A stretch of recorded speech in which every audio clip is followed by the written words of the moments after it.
શામળાજી મંદિર તમે જોઈ શકો છો. આની ભવ્યતા, આની નકશીકામ, આની કોતરકામ, અતિ ભવ્યતા. અંદાજિત આ 2500 વર્ષથી પણ વધારે જૂનું મંદિર છે. આ ભગવાન વિષ્ણુને સમર્પિત મોડાસામાં અરવલ્લી, આ મોડાસા જિલ્લો લાગે. શામળાજી મંદિર ભગવાન વિષ્ણુને સમર્પિત. આની નકશીકામ તમે જુઓ, અતિ ભવ્ય મંદિર.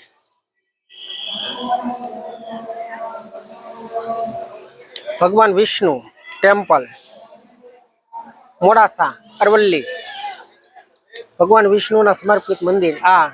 આની ભવ્યતા, આની કલાકૃતિ અને કારીગરી તમે જોઈ શકો છો.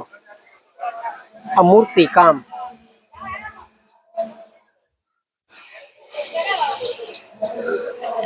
જય કાળિયા ઠાકર.